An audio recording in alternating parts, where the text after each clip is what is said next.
E hoje eu queria dar prosseguimento, nesse breve trecho que trata sobre ceia, eu queria dar prosseguimento nessa passagem, e hoje tentar entender como essa passagem pode ser instrutiva para a gente. Eu lembro que quando eu terminei a exposição da outra passagem, 23 a 26, depois do culto teve uma pessoa que veio conversar comigo que algumas pessoas próximas ali estavam se perguntando se deveria participar ou não. Então eu julguei por interessante poder estender um pouco a nossa meditação nessa questão da ceia e compreender melhor, como coloquei lá como tema da nossa meditação, como participar corretamente da ceia do Senhor. Como é que a gente participa corretamente da ceia do Senhor? Então é esse o nosso propósito. Vamos do versículo 27 a 34, que diz assim a santa palavra do Senhor.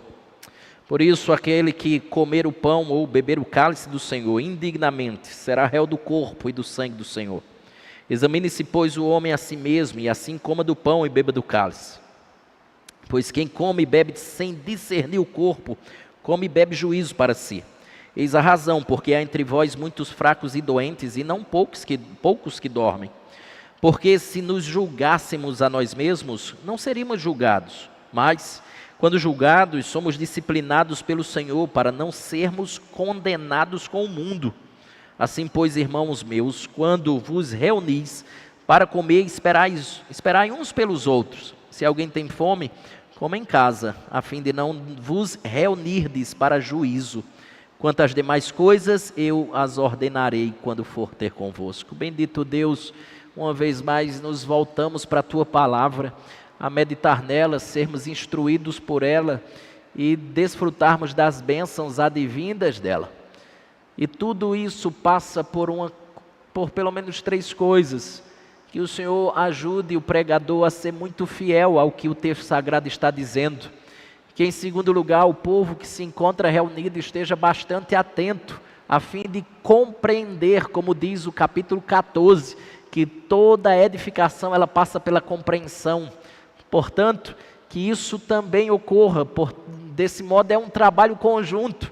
Eu trabalho de cá e cada um deles de lá, tentando entender o que está sendo dito.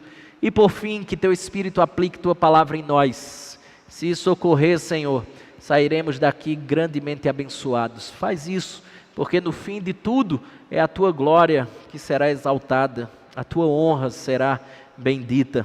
Faça isso, Senhor, para que de fato isso ocorra, a Tua glória e a Tua honra. Assim te oramos, agradecidos no nome de Jesus. Amém. Irmãos, eu acredito que você já deve ter escutado uma história que eu não lembro se eu já tinha contado, mas a gente escuta algumas vezes. Eu vi uma versão adaptada dela na época dos saudosos Trapalhões, que passavam aos domingos. Eu acredito que nem todo mundo aqui tem a idade que pegou os Trapalhões, Ricardinho certamente, mas a gente que acompanhava um pouco os Trapalhões sabe um pouquinho de muita coisa que aconteceu. Mas a história é basicamente o seguinte: é a história de um valentão, é um cara muito brigão, Elnatan, e ele entrou no bar, bateu no balcão e ao lado assim numa mesa tinha um homem deprimido. Na verdade no balcão, ao lado assim tinha um homem deprimido, que dizia mais ou menos o seguinte: ó céus, ó vida, ó céus, ó vida, e se lastimando o tempo todo. O valentão bate 2 vezes no balcão e de repente bate numa pessoa que está ao seu lado, empurra ele e ele cai com cadeira, com tudo, e ele arranja uma confusão com todo mundo. Como todo mundo conhecia sua valentia, basicamente o bar fica esvaziado, porque todo mundo corre, exceto aquele homem que está totalmente deprimido lá no balcão, na sua contínua lástima de vida. O valentão, portanto, chega nele, dá um empurrão, pega o seu copo que estava lá no balcão e bebe toda a sua bebida e depois faz a pergunta: e aí, vai reclamar? Achou ruim? E aí o deprimido simplesmente diz: ó céus, ó vida, eu perdi o emprego, eu perdi tudo o que eu tinha, fui à falência, eu perdi minha esposa porque ela me deixou, fugiu, ela me largou. Ninguém me quer nessa vida e ainda me chega um trouxa e ainda bebe todo o meu veneno. Ó céus, ó vida. Eu penso que às vezes isso acontece com a gente. Às vezes que a gente, né, passa por certas situações, não que sejamos valentões, mas que nós muitas vezes tomamos atitudes tão impensadas que, por consequência, elas nos trazem sérios prejuízos. E eu queria junto com você hoje poder meditar nessas atitudes muitas vezes impensadas, que poderão nos trazer sérios prejuízos. Uma delas se encontra na ceia do Senhor. E para tal eu quero junto com você caminhar já no meu primeiro ponto, sem muita demora, para que a gente possa entender o que Paulo está tentando nos dizer com isso. A pergunta é: como participar corretamente da ceia do Senhor? Primeira maneira de participar corretamente na ceia do Senhor é não participar indignamente, ou participar de maneira indigna. Não é essa a maneira de participarmos corretamente da ceia do Senhor, e a gente vai ver por quê. Diz assim o verso 27, me acompanhe, diz: por isso aquele que comer o pão ou beber o cálice do Senhor indignamente será réu do corpo e do sangue do Senhor. A pergunta que surge, obviamente surgiu para mim também, e eu creio que para você é: o que significa a palavra indignamente? Indignamente. Que seria, como ele diz aqui, comer o pão ou beber o cálice indignamente. E aqui temos que observar o que a gente chama de contexto da carta, que é imprescindível para que a gente possa fazer interpretações adequadas, corretas de tudo que a gente vai estudar. Por isso que é importante, né? Aí vale um parênteses que eu acredito seja oportuno. Aquela coisa que às vezes a gente se depara no meio evangélico, de alguém que simplesmente faz assim, né? Chega num culto ou coisa do tipo e faz assim, é aqui que Deus quer falar. E envereda por uma passagem sem nem ter estudado, sem nem ter olhado, sem nem ter analisado o contexto. É um grande risco, porque o risco de você cometer equívocos é muito grande. E aí veja, o contexto da carta, e em especial dessa passagem, é que a ceia do Senhor, ela foi estabelecida para ser uma bênção. No entanto, ela pode ser um momento de juízo, como diz o texto no verso número 17. Vai lá comigo, versículo 17. Paulo chama isso de para pior. Você vai escutar muito essa expressão. Vocês se reúnem para pior, para pior, para pior. Vai ser uma tônica aqui dele. Diz assim, verso 17. Nisto, porém, que vos prescrevo, não vos louvo, porquanto vos ajuntais, não para melhor, sim para pior. E por que era para pior, Paulo? Que não ajudou muita coisa ainda. Algumas coisas estavam acontecendo. Deixa eu pontuar elas. Primeira delas, acontecia uma coisa chamada festa do amor. Falei nela na outra ocasião da ceia. Era uma refeição que acontecia de maneira conjunta. Cada um levava o alimento, uma espécie de piquenique, como a gente está acostumado, né?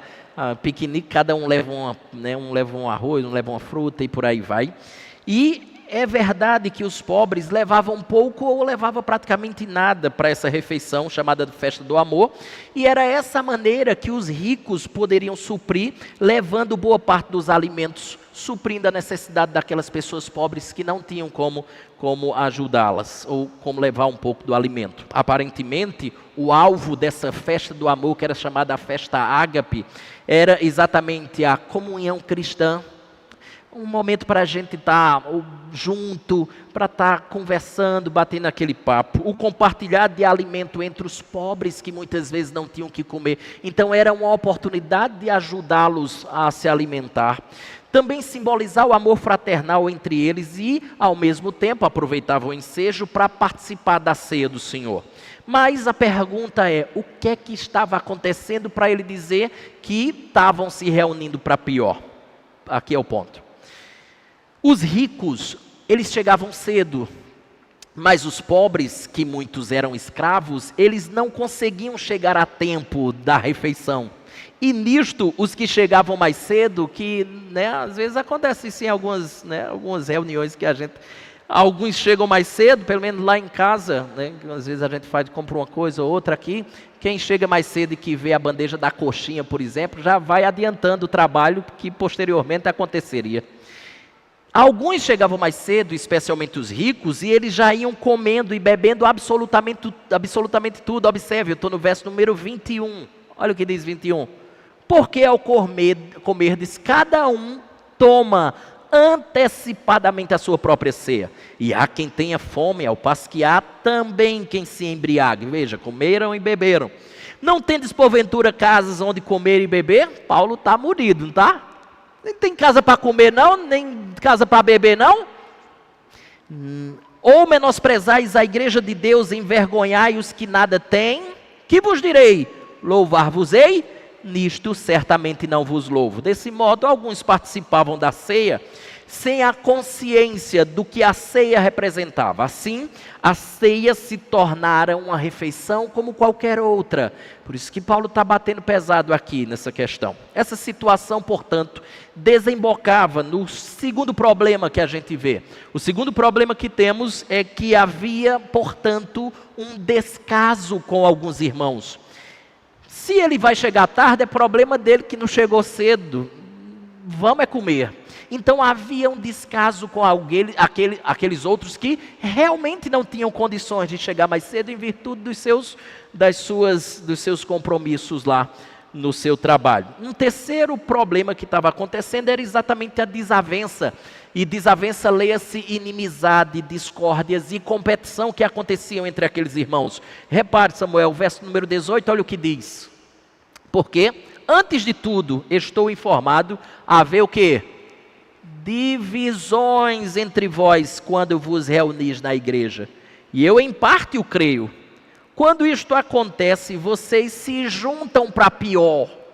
Quando vocês se reúnem e a gente vê que tem divisões entre vocês, divisões aqui não é que tem grupos, a ideia não é essa, porque naturalmente a gente vai se identificando com uma pessoa ou outra, mas a ideia aqui é de discórdias, não há harmonia entre, um olha e passa distante, se está vendo que fulano vem, pega um caminho totalmente diferente, a imagem é essa daqui, discórdia, problemas. Volte agora para o início do verso número 27 e veja o nosso quarto ponto. Aí ele diz, por isso o quê? Por essas coisas que vos acabo de dizer, aquele que comeu o pão ou bebeu o cálice do Senhor, indignamente será réu do corpo e do sangue do Senhor. Essa é o quarto problema então destacado. Qual é? Sem pensar no real significado da ceia do Senhor. Sem pensar no real significado da ceia do Senhor. E aqui o que ele está tentando nos mostrar é que o corpo de Jesus foi dado por nós. Está lá, verso número 24. Que ele fez uma aliança conosco, ratificada com seu sangue derramado por nós. Versículo de número 25. Logo nós devemos participar da ceia continuamente, refletindo e lembrando, como ele diz, né, em memória de mim. Então é refletindo e lembrando dele e anunciando a morte dele até que ele venha. Então ele diz, por isso, verso 27, aquele que comer o pão ou beber o cálice do Senhor indignamente, ou seja, com esta desordem que está acontecendo entre vocês, com esse descaso com alguns irmãos que está acontecendo entre vocês, com estas divisões e briguinhas bestas que estão acontecendo entre vocês, contendas entre irmãos, falta de perdão que está acontecendo entre vocês, sem coração arrependido, bem como sem a consciência do que a ceia representa, verso 27, será réu do corpo e do sangue de Cristo. Isso aqui é uma das coisas mais fortes e impressionantes da passagem. Se não, veja, o que significa réu aqui? Réu significa alguém que é responsável por ou culpado. Esse termo, portanto, pode significar aqui culpado de um crime. E aí presta atenção, as palavras aqui indignamente e réu, que é o sentido de culpado, elas são colocadas lado a lado, porque uma explica a outra. É como se uma estivesse aqui explicando a outra. Se você age assim, olha que coisa impressionante. Se você age dessa maneira, você age como réu do corpo e sangue de Cristo, porque você trata do sacrifício de Cristo de modo leviano, de maneira qualquer. Agora presta atenção. Ele faz aqui uma leve comparação com aqueles que foram culpados de crucificarem a Jesus, tais como Judas, o Sinédrio, o próprio Pilatos, os soldados, embora obviamente em um grau muito maior eles, mas a gente se torna réu nesse sentido aqui. Quando então comemos indignamente, nós nos assemelhamos ao soldado que crucificou Jesus, ao batido do martelo de Pilatos, que deu a sentença de morte a Jesus, a Judas que entregou Jesus, inclusive, traindo a Jesus e entregando ele aos soldados romanos. Nós, ao comermos do pão e bebermos do cálice, indignamente nos assemelhamos a essas pessoas que tomaram esse tipo de atitude. Veja como é uma coisa muito, muito séria que Paulo aqui está tentando nos dizer, é que vocês pecam contra Cristo. Preste atenção. Uma boa ilustração dessa situação, eu não sei se você lembra do tempo, aqui no Brasil teve um período bem conturbado, e aí a gente já vem conturbado politicamente há muito tempo, muitas divisões, muitos problemas, eu não quero entrar nessa celeuma, mas você lembra que teve um tempo aqui no Brasil que em algumas manifestações queimava-se a bandeira do Brasil, lembra disso? Bandeira era queimada lá, e simplesmente aquilo era um ato que na verdade, provava a falta de respeito que aquela pessoa tinha para com o país que aquela bandeira representava. Isso não é aceito em absolutamente nenhum lugar do mundo. Isso é visto como uma falta de respeito. Portanto, quando você age indignamente, você demonstra que você não tem respeito para com aquilo que você age assim. Brasil, eu quero Cristo, entendeu? Essa é a ideia de Paulo aqui. Então entenda, a coisa é mais séria do que a gente pensa. Percebe que Deus está mais preocupado com a sua atitude do que com a sua confissão? A gente é muito bom de boca, a gente é meio ruim de prática, não é verdade? É muito fácil a gente entoar cânticos, como a gente acabou de entoar, e não que esteja errado, está totalmente certo. Mas o que Paulo está tentando fazer nos entender é que isso precisa estar conjugado com a prática de vida que nós levamos hoje, amanhã, terça, quarta, quinta, sexta e por aí vai todo mês, todo o restante do ano, bem como o ano vindouro. É por isso que Jesus disse assim, olha o que Jesus diz: aquele que tem os meus mandamentos e os guarda, esse é o que me ama. Jesus não diz assim, se você me ama, diga que me ama. Assim, diga assim, eu amo Jesus. Você entende que Jesus não está fazer coraçãozinho para Jesus? Você está entendendo o ponto, Rebeca? A gente faz isso na própria experiência de vida, especialmente mulheres fazem muito isso, né? Você me ama, então o quê? Diz ao marido, né? Então, prove que me ama. Nós precisamos de evidências de um amor genuíno, não meramente de palavras. E quando acontece confusão, briga entre casal nesse sentido, eu amo você, mas, olha, sinceramente, você disse que ama, mas eu não estou vendo não. Não é assim? Por quê? Porque a confissão, ela requer atitudes que se harmonizem com aquilo que a gente fala. Jesus está dizendo exatamente isso. Não precisa você dizer que me ama. Pode dizer, devemos até dizer que amamos a Jesus, mas nós provamos que o amamos, não meramente quando dizemos que o amamos, mas quando evidenciamos uma vida que obedece àquilo que Ele mandou cada um dos seus filhos fazer. Aquele que tem os meus mandamentos e os guarda, esse é o que me ama, e o que me ama, aquele que me ama será amado por meu Pai, e eu também o amarei e me manifestarei a Ele.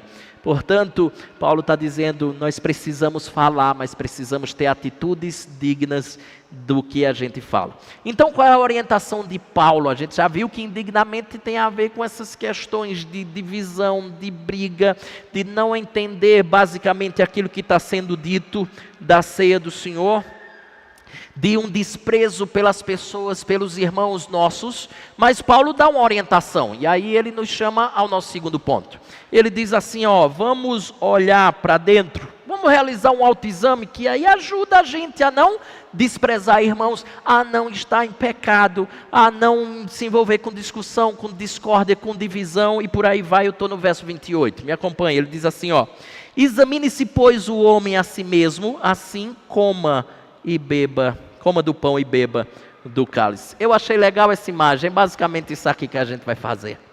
O que a gente tem que fazer é isso mesmo, é como se fosse uma lupa para enxergar os recônditos do nosso coração e perceber onde é. Não tem isso que a gente fazia quando era criança, ou quando a gente aprendia, né? Na salinha dos cordeirinhos, pelo menos eu, aí a professora fazia assim: fulano cometeu um pecado, aí alguma pessoa ia lá e colocava uma manchinha preta no coração que estava limpo.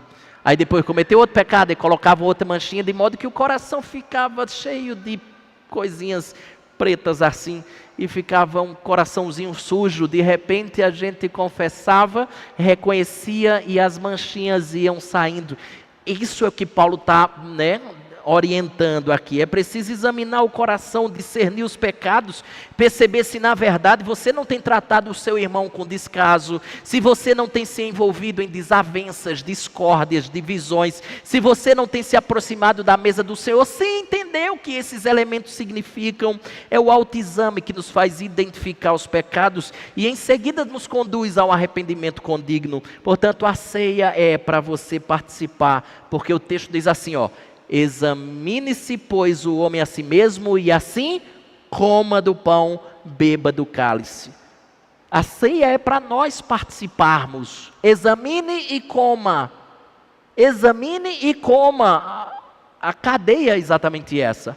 E aí eu encontro uma bela lição aqui, que eu acho que vale a pena compartilhar. É que a ceia é uma bela oportunidade para que o crente enfrente honestamente os seus pecados, com o propósito de abandoná-los.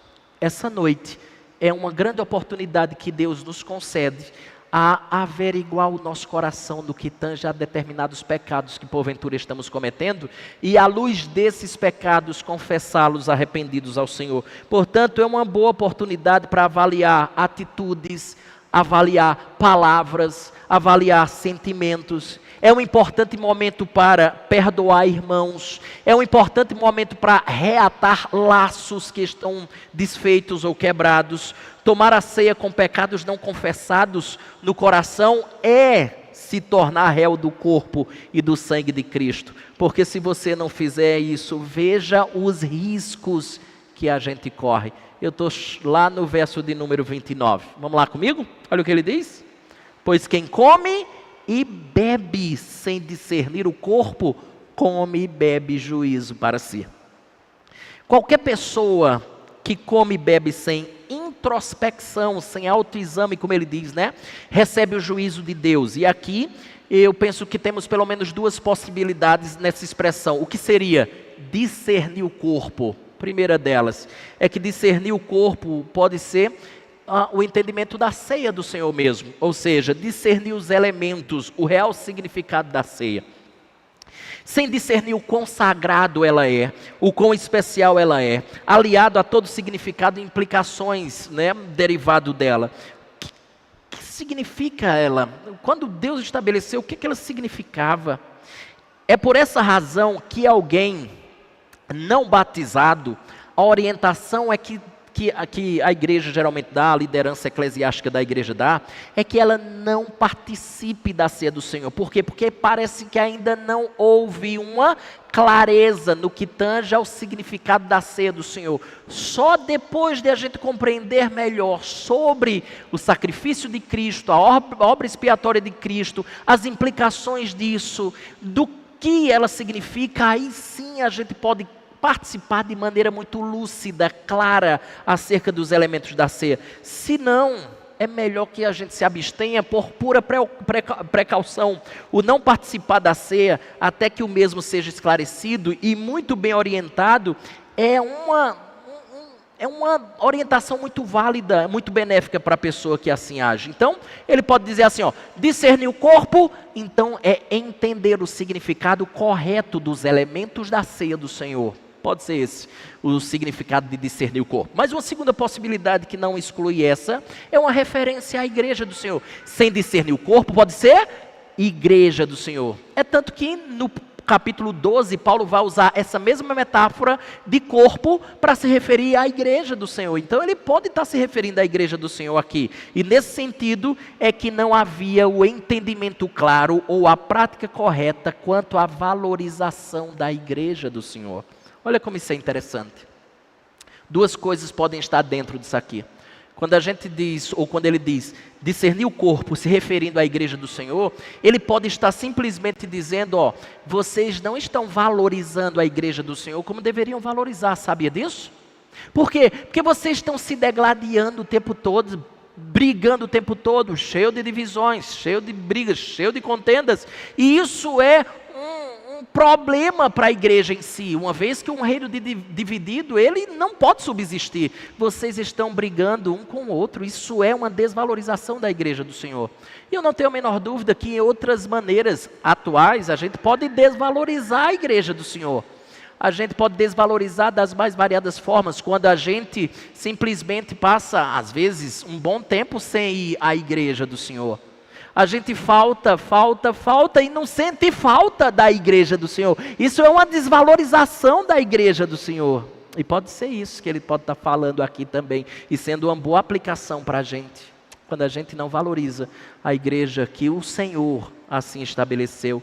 Então ele diz, se vocês participam da ceia do Senhor, que é uma expressão da comunhão com o Senhor, bem como da comunhão nossa, comunhão uns com os outros, ao mesmo tempo vocês não estão valorizando a igreja, porque discórdias, divisões, dissensões, descaso, vocês estão comendo e bebendo juízo para si. Por que que isso está acontecendo? Tem uma coisa muito simples e muito profunda. É que quando nós desprezamos a igreja do Senhor, nunca esqueça, a gente está desprezando a noiva do Senhor. Deixa eu fazer uma coisa com você. Pense na sua noiva aí. Se porventura alguém fizesse algo com Johanna,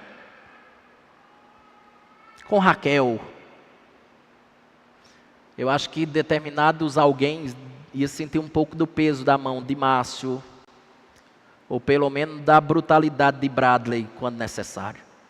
Porque a gente não pode tratar a noiva dos outros de qualquer maneira. Por essa razão é que Deus derrama juízo, porque não se pode tratar a sua noiva de maneira qualquer. É a sua noiva.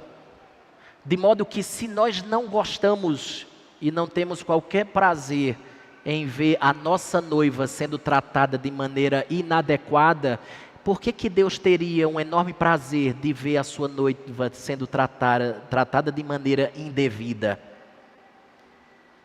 Por isso que ele está dizendo assim, já que vocês agem dessa forma, vocês estão tratando de maneira inadequada, portanto haverão de receber o juízo do Senhor.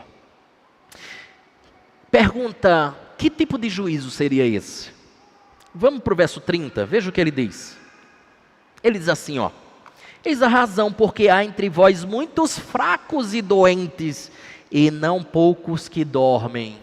Eu espero que a gente saia daqui mais tremendo do que a gente está. Você está vendo a profundidade do que ele está dizendo?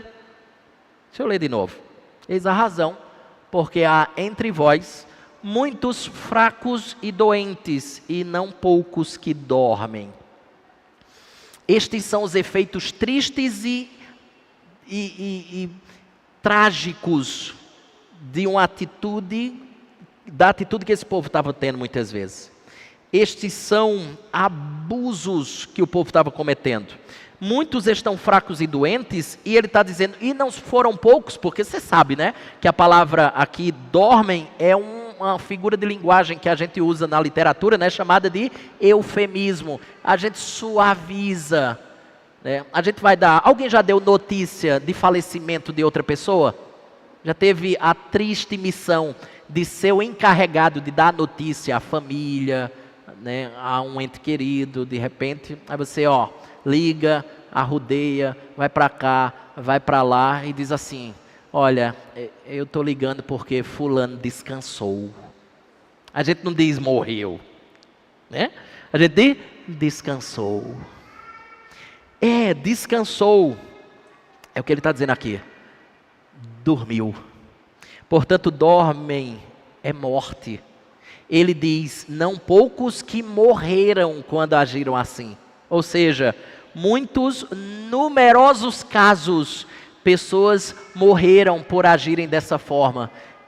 Então, irmãos, se porventura tiver gente doente depois da ceia de hoje, a gente já pode, né? Identificar que tomaram indignamente, né? Mas veja, doenças e mortes são ou foram ocorridas no meio deles, por ter sido, olha que coisa, por ter sido julgamento de Deus por uso inapropriado da ceia do Senhor. Olha que coisa forte. Preciso então deixar duas coisas claras aqui. Primeira delas, Deus pune com doença, fraqueza e morte ainda hoje. Essa é uma realidade. Porque na teologia da prosperidade isso foi arrancado da Bíblia Sagrada, né? Para quem não acredita que Deus julga e envia doença, fraqueza e morte como punição, esse texto aqui é uma prova contrária da defesa desse tipo de argumento aqui. Deus pune sim, por que não? Porque Deus é visto só como um Deus bonachão, de amor, como um Deus que, lembre-se, Deus também é Pai, Deus é juiz, então Deus julga, Deus disciplina, Deus age assim ainda hoje. Deus pode fazer isso, né, sem problema algum, pelo simples motivo dele ser isso aqui, ó. O A.W. Pink foi um teólogo muito bom, né, do século de número 19, se eu não me engano, e ele disse uma coisa muito boa e que a gente precisa sempre lembrar. Deus age assim por quê?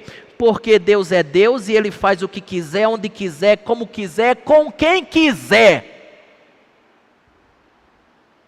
É por isso que Deus pode fazer isso sim, porque Ele é Deus, sem que haja injustiça alguma em todos os atos que Ele cometa.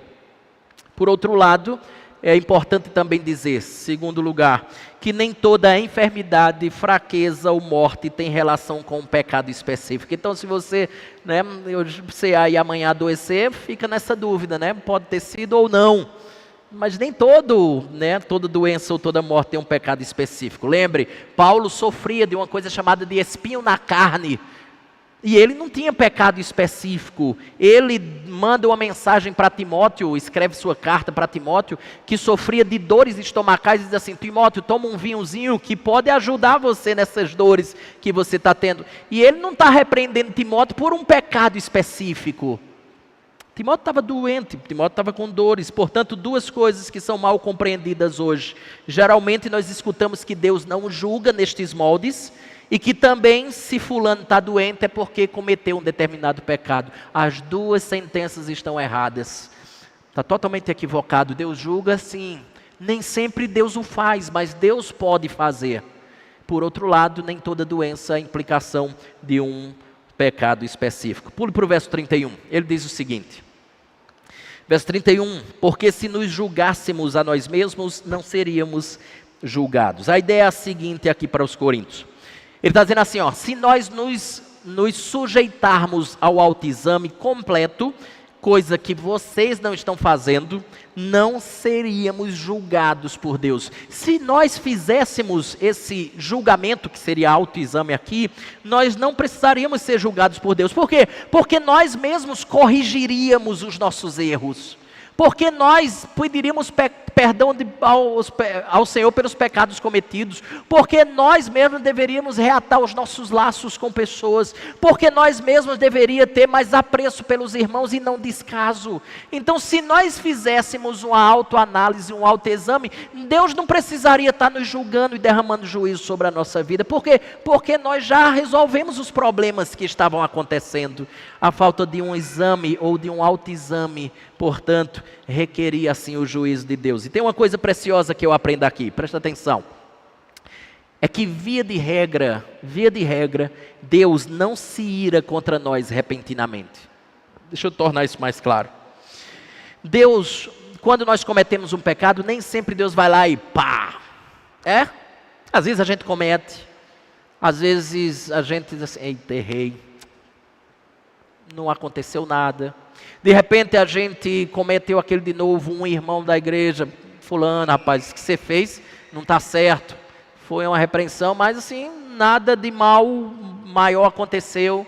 De repente eu estou cometendo um determinado pecado, fui para a igreja e o pastor, ou quem estava lá pregando, deu uma palavra que foi como faca no meu coração, me confrontou naquilo que eu fiz. Eu digo, mas Senhor, que bobagem.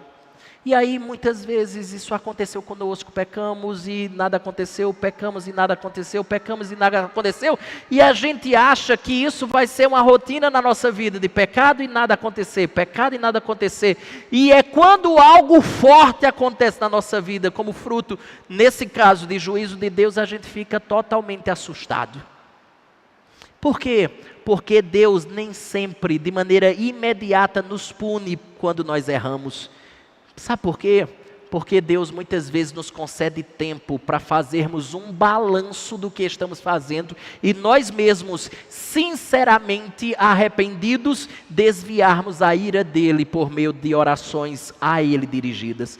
Essa é a maneira, porque Deus muitas vezes não nos pune, ele nos dá tempo para autoexame, nos dá tempo para correção, nos dá tempo para confissão, nos dá tempo para arrependimento. Portanto, nós evitamos o juízo divino por meio do arrependimento.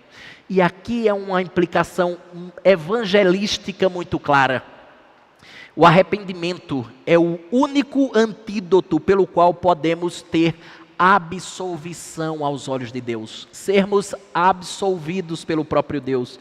É ou não é essa a mensagem do Evangelho? Quando a gente vai pregar o Evangelho para alguém, a gente diz assim, ó, se arrependa dos seus pecados. Foi a grande mensagem de Pedro, lembra no famoso sermão?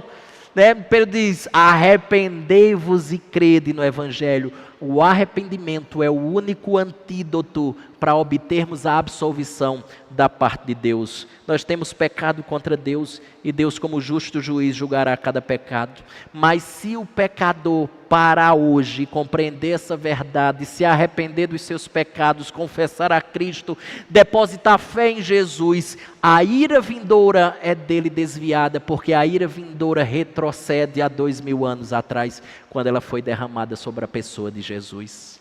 Essa é a grande mensagem do Evangelho, essa é a grande mensagem do apóstolo Paulo aqui para nós. Então já vimos duas coisas: como participar corretamente da ceia do Senhor, é não participar de maneira indigna, né? Brigas, desavenças, falta de comunhão, descasos com irmãos e por aí vai. Segundo, olhando para dentro, realizando um autoexame, para ver se essas coisas estão aqui dentro.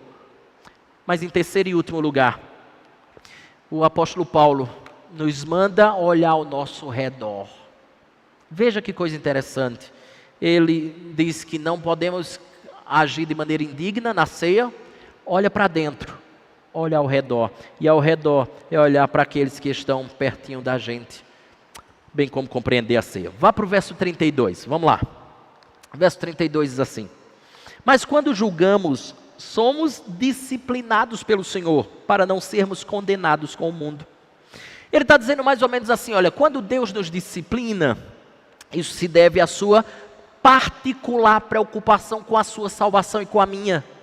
A gente às vezes não faz assim com o filho, a gente disciplina, dá umas palmadas ou deixa de castigo ou coisa desse tipo. Aí, pelo menos no passado a gente escutava muito isso, né? Estou fazendo isso para você ser gente, né? A gente escutava muito isso dos nossos pais, para que você não seja igual aos seus parceiros, para que você seja um homem de verdade. Deus nos disciplina para que nós sejamos a cara do seu filho. Sabe por quê, irmãos? Por uma coisa muito simples e muito profunda. Isso aqui às vezes a gente não entende, especialmente na disciplina. É porque Deus está muito, bem mais interessado com a sua alma do que com o seu bem-estar. Às vezes a gente pode até ficar confortável nos pecados cometidos, naquela distância segura daquela pessoa que eu não quero nem olhar a cara. Isso me é muito confortável, mas é um pecado. E Deus não está mais preocupado com o seu bem-estar do que com a sua redenção, com a sua santidade. E é por essa razão que muitas vezes ele disciplina o seu povo, ele julga o seu povo e ele disciplina hoje para não sermos condenados com o mundo de amanhã, porque é essa a maneira como ele descreve aqui, né? Ele diz, quando julgados somos disciplinados pelo Senhor para não sermos condenados com o mundo.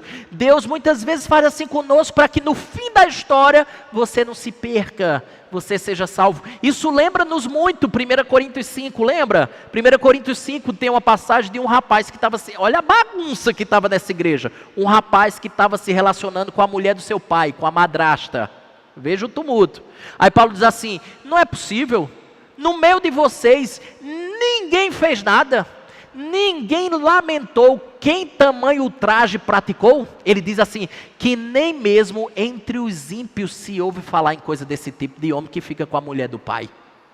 Nem entre quem não é cristão, quem é crente genuíno. Imagina isso no nosso meio, isso é uma vergonha. Aí no verso 5, se eu não me engano, ele diz assim, olha, vocês deveriam fazer, sabe o quê? Vocês deveriam entregar esse rapaz a Satanás. Veja, o buraco é mais embaixo, né?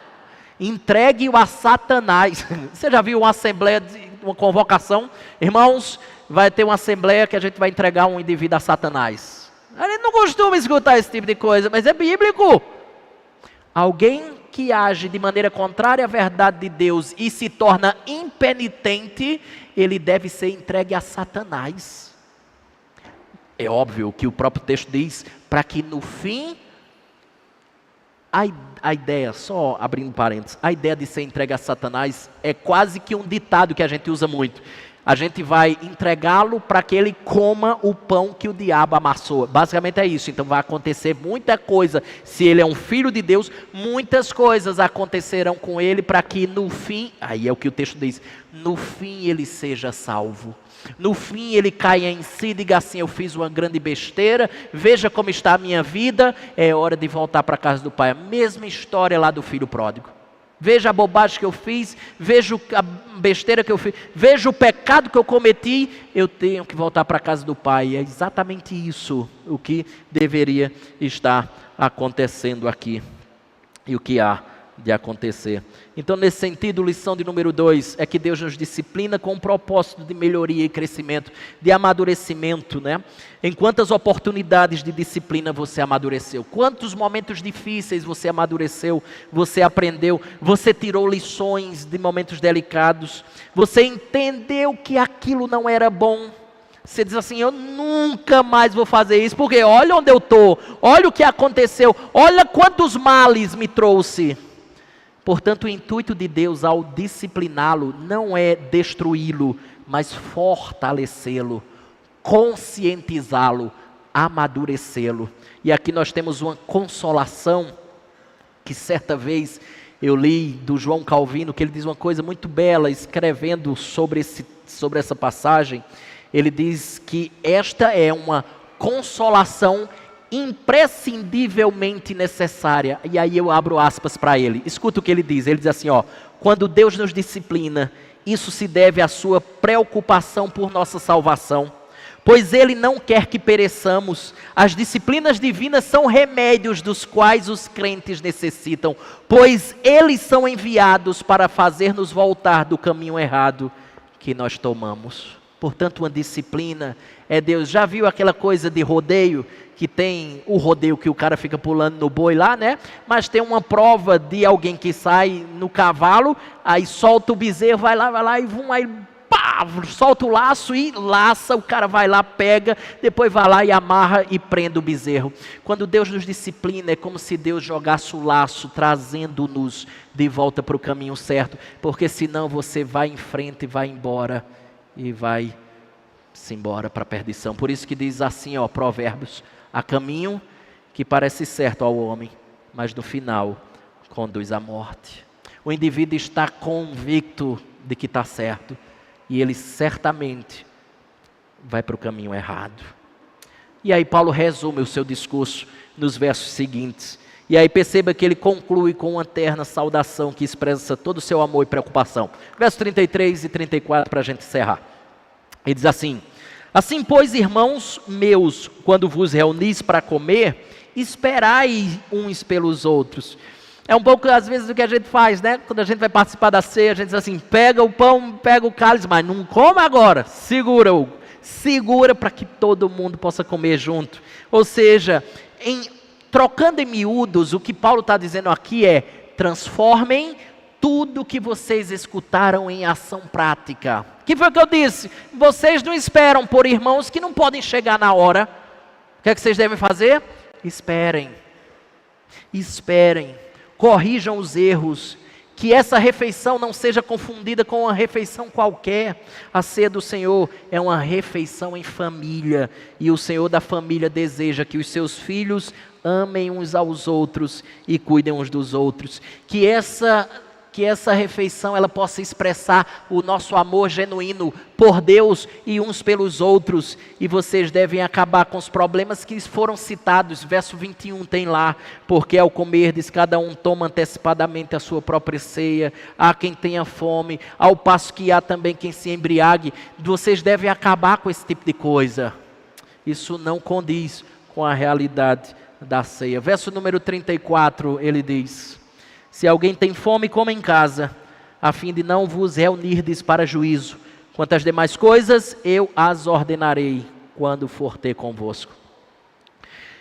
Tudo que falei no verso 22, reitero agora, concluindo o que eu estou dizendo acerca da ceia.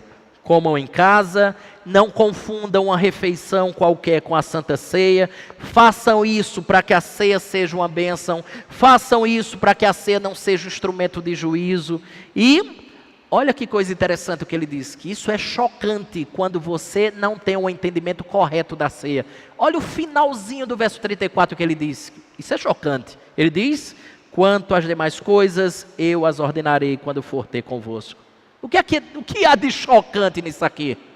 É simples, é que ele está deixando claro que ainda havia outros problemas nessa igreja. Que haviam outras coisas que deveriam ser tratadas. Que haviam outros assuntos a serem discutidos. No entanto, eles parecem ser de menor importância e pode aguardar um pouco até que ele possa visitá-los. O que eu estou querendo dizer com isso? É que a ceia é tão solene, tão sagrada e tão relevante, que ela ocupa primazia na discussão do apóstolo em meio a tantas outras coisas e problemas que ele haveria de trabalhar, mas que ele haveria de trabalhar posteriormente, porque o que há de maior importância é o que ele está trabalhando. Portanto, a gente precisaria levar muito a sério a ceia do Senhor. E a terceira lição é exatamente fazer uma pergunta a você. Como é que está a sua vida? Eu quero que você guarde isso no fundo do seu coração. Certa vez eu li isso e isso mexeu muito comigo. E o que eu li dizia o seguinte, que você não deve fugir da ceia por causa do pecado, né? Às vezes assim, poxa, pequei, estou em pecado aqui, não, pastor, hoje não vou pegar do cálice, não vou pegar do pão, eu estou em pecado. E o que eu li dizia assim, você não deve fugir da ceia por causa do pecado, mas fugir do pecado por causa da ceia. A gente devia fazer a dinâmica reversa, entenda. Está quase tendo uma discórdia com o irmão. Na hora de ter, você diz assim, não, eu não posso jamais fazer isso. Por quê? Porque tem a ceia do Senhor. Ah, mas é mês que vem. Tem a ceia do Senhor. Ah, não, mas é a noiva do Senhor. Eu não quero discórdia. Eu não quero ser um partícipe disso. Ah, mas assim, está havendo descaso entre irmãos. Você está quase a cometer um descaso com o irmão. Quando você perceber, você diz assim, não. Eu não posso cometer esse descaso com meu irmão. Ele faz parte da noiva do Senhor. A ceia do Senhor é tão importante que eu não posso fazer isso com o meu irmão. Você percebe? A gente foge do pecado por conta da ceia. E não foge da ceia por conta do pecado. O trabalho é reverso, é contrário. A gente devia sempre fugir do pecado por conta da solene refeição. Meus irmãos, deixa eu concluir dizendo uma coisa. Eu penso que, óbvio, é preciso refletir sobre o fato de que, primeiro, a ceia do Senhor só pode ser verdadeiramente ceia do Senhor quando aqueles que dela participam vêm com atitudes e ações realmente que expressam o significado daquela refeição. O que é que expressa o significado da refeição chamada ceia? Amor, comunhão, harmonia, paz, perdão. Ao participarmos disso, esses elementos intangíveis, mas vivenciados, eles precisam fazer parte da nossa vida e estarem presentes. Mesmo com tais atitudes, nós precisamos reconhecer a nossa própria indignidade em participar de algo tão sagrado. Basicamente, o que eu estou querendo dizer é o que o João Calvino também falou certa vez. Olha que coisa linda é o que ele diz. Porque nós somos tendenciosos a pensar mais ou menos assim, ok, eu não estou em briga, por minha conta não está tendo briga alguma na igreja, divisão alguma adiante na igreja. Então assim, se tiver divisão, não fui eu que provoquei. Eu nunca tratei nenhum irmão meu com descaso. Nunca, ou pelo menos nesse mês, ou nessas, eu não tratei. Eu entendo perfeitamente o significado da ceia, bem como dos seus elementos. Então, hoje eu sou totalmente digno de participar dessa solene refeição. Bem, errado. Calvino, aí ele diz uma coisa e uma grande contribuição para a gente. Ele diz assim, quando temos consciência da nossa indignidade, mas ao mesmo tempo reconhecemos que por meio de Cristo somos habilitados a nos assentarmos à mesa do Senhor, então participaremos da ceia dignamente. Olha que coisa linda isso aqui. Trocando em miúdos e resumindo numa frase, seria mais ou menos assim, a nossa dignidade é a consciência da nossa indignidade. Não é bonito isso? A nossa dignidade é a consciência da nossa indignidade. Eu, você, o presbítero, o diácono, o líder e a pessoa socialmente mais importante que possa estar entre nós nessa noite. Todos nós somos indignos dessa mesa. Mas é a consciência de nossa indignidade que vem a nossa dignidade. Porque essa dignidade não vem de nós mesmos, mas vem da pessoa bendita, daquele que por nós morreu e ressuscitou. Irmãos, nós só temos dignidade porque a recebemos do ser mais digno que já pisou nessa terra. Nós participamos da ceia porque Cristo nos deu dignidade. Por meio dele é que nós podemos participar dessa ceia dignamente, à luz de tudo que nós escutamos dessa noite. Portanto, nossa dignidade ao participarmos da ceia, ela deriva de Cristo, ela deriva do Senhor. E eu quero encerrar as minhas palavras dessa noite, fazendo eco a um teólogo reformado chamado de Zacarias Ursinos. Zacarias Ursinos foi um cristão nascido no século XVI, 1534. E Zacarias Ursinos, ele lutou com essa pergunta que permeou todo o nosso argumento dessa noite, foi tema que trabalhamos o tempo todo nessa noite. Em 1563 ele formulou uma resposta bíblica para essa pergunta objetiva que ele fez.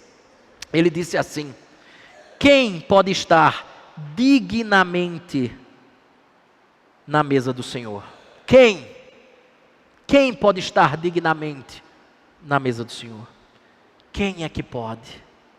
Aí ele dá uma resposta que foi uma das respostas mais brilhantes ao longo de toda a história da igreja cristã. Ele responde assim, ele diz: aqueles que estão descontentes consigo mesmos por causa de seus pecados, mas que confiam contudo que seus pecados estão perdoados e que sua fraqueza continuada está coberta pelo sofrimento e morte de Cristo. E que também desejam mais e mais fortalecer sua fé e levar uma vida melhor. Hipócritas e aqueles que não são arrependidos, entretanto, comem e bebem juízo sobre si. É essa dinâmica que surge. Eu sou indigno, totalmente indigno, todos nós somos indignos de participarmos dessa mesa.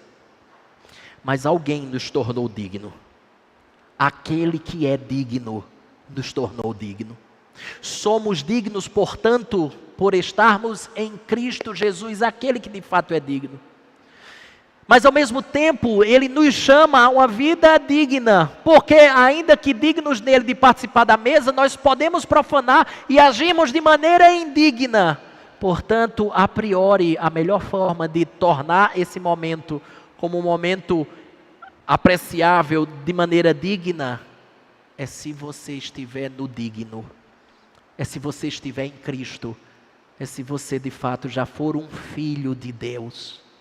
Porque essa dinâmica aconteceu exatamente quando ele celebrou a sua ceia ou não. O que aconteceu com aqueles que posteriormente beberam da ceia e o tempo passou?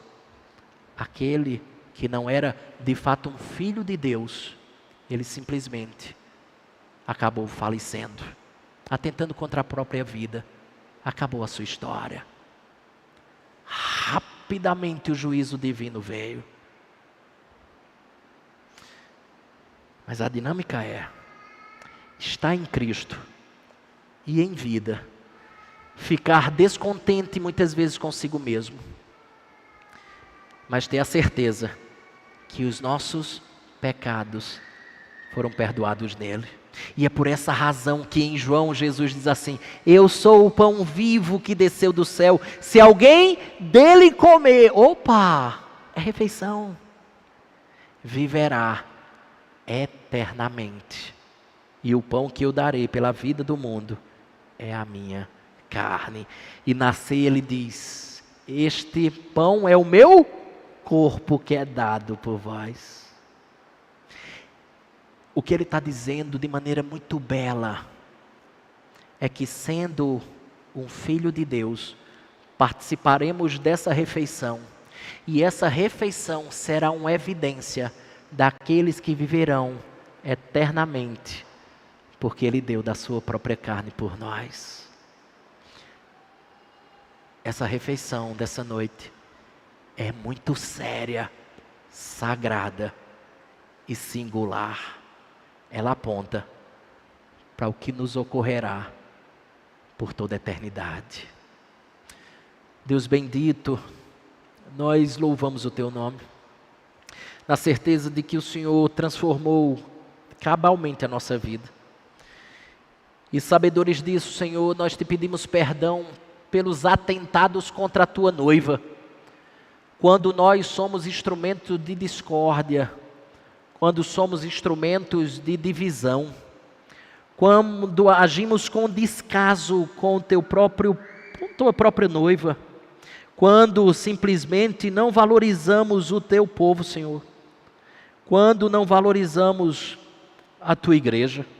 Deus bendito, perdoa nossos pecados, perdoa nossas falhas, quando sem qualquer ponderação, sem qualquer autoexame, nós agimos de maneira impensada. Ó Deus bendito, eu queria te rogar para que o Senhor aguce em nós o significado dessa refeição. Que nós não incorramos, como Paulo nos instruiu, no descaso aos irmãos. Que nós realmente não sejamos instrumentos de discórdia nem de divisão. E que realmente compreendamos o real significado da ceia. E que ao comermos desse pão, bebermos desse cálice, possamos olhar para tudo que fora dito através do teu servo João, e que registra de maneira muito bela de que o Senhor deu a sua própria carne para que os teus filhos pudessem dela comer, para que vivessem eternamente. Isso nos lembra muito o que aconteceu no passado, do fruto que o Senhor não permitiu que Adão voltasse a comer bem como Eva, expulsos do paraíso, e não colocaram mais a mão na árvore da vida. A tua carne aponta para a vida, Senhor. Aplica a tua palavra em nós. Bem como queremos te agradecer de maneira muito, muito, muito, muito forte sobre a certeza e a convicção que o Senhor nos deu de que, ainda que indigno, como diz a canção, quis me escolher, me chamou sem demora e disse: tu és meu. Louvado seja o teu nome, louvado seja o teu nome, louvado para sempre seja o teu nome. Assim nós te oramos, agradecidos, no nome de Jesus. Amém e amém. Meus amados irmãos, quero chamar os oficiais.